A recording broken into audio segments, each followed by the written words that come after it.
Hello makeup loving friends. So an entire month has gone by and we have had hundreds of makeup releases in the last month.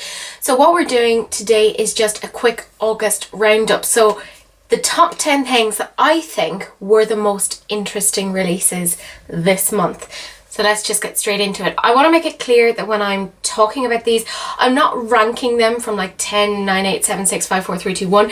These are actually just being ranked in terms of their chronological order, so when they were actually released. So the first thing I want to talk about is Oprah Cosmetics. I have such a problem with Oprah Cosmetics. I love them far too much. They released an Area 51 collection, and the thing that caught my eye in that was the highlighter, which came in the shade Neptune, which was an icy lavender. And I'm going to insert a picture here or somewhere.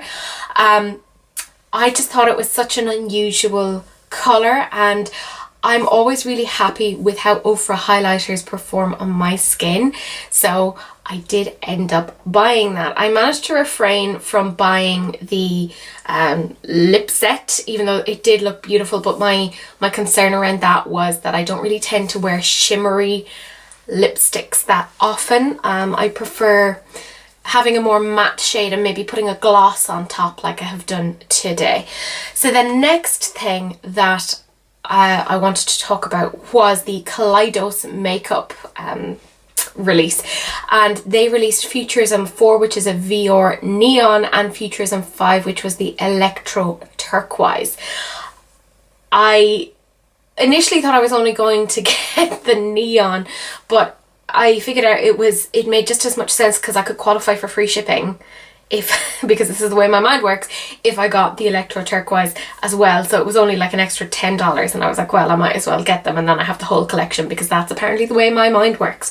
So yes, I did end up getting those, and that's the eyeshadow I have on today. So I think I should already have that video up. If not, it is on its way.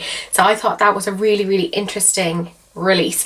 The next interesting release, in my opinion, was Line Crime's announcement of their new Venus palette. Part of why I found that so interesting was that Line Crime had been playing it quite safe up until recently. So seeing them do something that was a little bit outside of their comfort zone was really interesting to me. And I always get very excited about colourful palettes anyways. So when the pictures filtered out on this, I was like, this is interesting. I think the one thing that stopped me from getting this was that there were two yellow shades in there that looked pretty much identical, and I couldn't figure out why they were there. So I kind of refrained from getting that, but just on the fact that it was Line Crime stepping out of their comfort zone, I was really happy to see that. And another brand that stepped out of their comfort zone, and it was funnily enough, I think it was in the same week, was Voss. They came out with their Vibes Crush or Vibes palette, and it was essentially like a rainbow palette.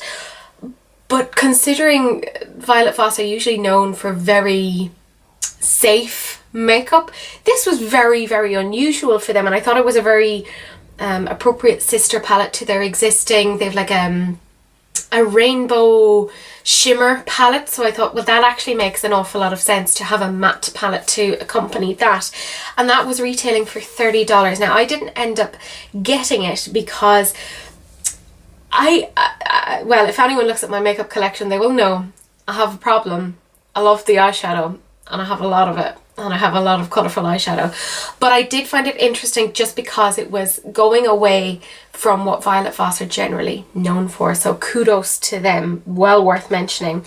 The next thing I slightly lost my tiny little mind over because the outside of the packaging had a picture of a cat on it, and I love cats, and if you mix that with makeup, I'm gone, I'm dead on arrival.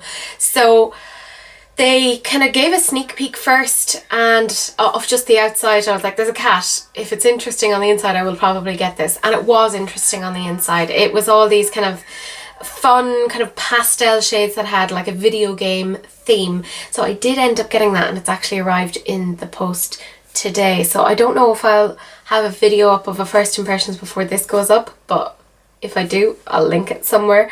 So yes, I did end up getting that. And there seemed to be this major theme around colourful makeup, like colourful eye makeup, because Colourpop, being Colourpop, released 5,000 things this month, as they generally do, also released their own rainbow collection, and it was a curated collection of 24 eyeshadows for $40. Now this had some of their existing eyeshadow shades, but it also had, I think it was 7 brand new pressed powders. So I was really interested in this because if you looked at the palette, you could see there was good range of depth in terms of colours. There was different formulas. You had your glitters, you had your mattes, you had your shimmers. So I thought that was really, really interesting. But I think what dissuaded me from getting it was that so many of them were already existing shades that I probably already did have if I looked through my collection. So I thought, well, there's no point in me getting that if there's only 7 new powders in there, or 7 new shades in there. But I did think it was really interesting, and for me, very exciting. The next thing I found incredibly exciting because I am a huge Disney fan, and that was Besame's announcement of their Sleeping Beauty collaboration. And the one thing I will say is that the eyeshadow palette, you're not going to look at that and go, oh my god, it's innovative, it's new, it's interesting, it's, avant-garde. It isn't. But what it is true to the film. It's a completely matte collection, which makes sense because they took the pictures the colours directly from stills of the film. So I think that was really, really nice, and just the artwork, etc. for that was beautiful. And I will always love that idea of the make it blue, make it pink lipstick that they had, which was just such a nod to the actual film and one of the sweetest scenes in it. I haven't gotten any of this, not because I don't want it, but because it is so expensive. And I think because none of the colours in this are particularly new or interesting to me. If this was any other palette, I wouldn't even give it a second glance, but I think it's just because it's a collector's thing. It's Sleeping Beauty, the packaging is beautiful, it's so well considered, that I have ended up thinking about this an awful lot, but I haven't gotten it yet. And I'm not sure if I will, simply because financially I can't afford to at the moment. I'm moving country, so there's a lot of hidden costs in there, so I'm trying to be strong. So somebody, send help, or eyeshadow, or makeup. But yeah, I thought that was really, really interesting. The next thing that I thought was really, really interesting was Touch of Glam Beauty, who are a small indie brand, and I've bought a few things from them in the past, and they're excellent quality.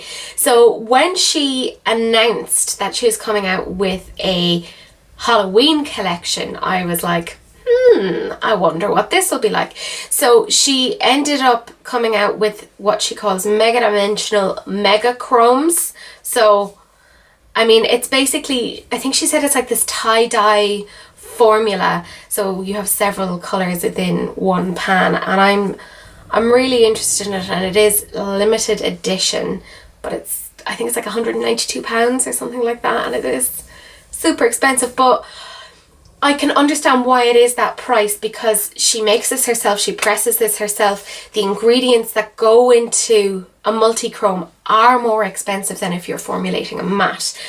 So I'm really, really interested in this, and I just, if nothing else, I would love to see Touch of Glam Beauty getting more and more recognition for the really innovative work that they do.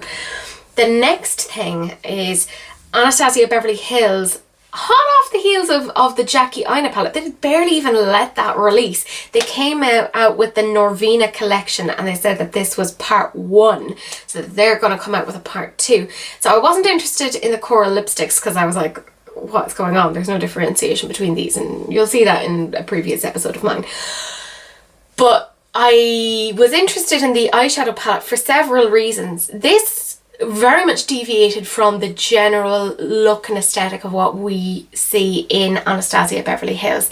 She will consistently give us, I think, is it a 10 or 12 pan rectangular eyeshadow palette. So the fact that this was, I think, was it a 25 pan square eyeshadow palette was so very, very different, and even the way they were naming the eyeshadows was different. It was calling it A1, AB, A2, B1, B2, etc. based upon the rows and the column numbers. So that was interesting to me, and I think she took a lot of criticism based upon the original Norvina palette, which wasn't as purple as it could have been. So this ended up being quite purple. My one issue with it was that the bottom 2 rows seemed to be a bit jumbled and didn't make a lot of sense with the rest of the palette. But I ended up buying it, and I think it is coming today. There's a lot of makeup on my way. But yeah, I'm really interested in trying that, because you got the 25 shades, but it was still, I think it was like 60 something pounds. So it wasn't that much more expensive, considering it had all, basically 2 Anasazi Beverly Hills eyeshadow palettes worth of eyeshadows in it for less money. So I want to see if there's like a difference in terms of the consistency, what's going on. So partly out of curiosity and partly out of there are purples, I ended up getting this. So the very last thing that I found interesting was that Rebel Rouge Labs, who I have been calling Rebel Rogue Labs because I can't read too well, started to release images of their shades for their Losing My Religion palette, and they have released the whole thing now, and it was a homage to 90s grunge, and being a 90s child slash baby, this really, really interested me. And even, you know, the cool funky marketing pictures they had was just to me. And there are some really interesting reds, pinks, purples, mauves in there.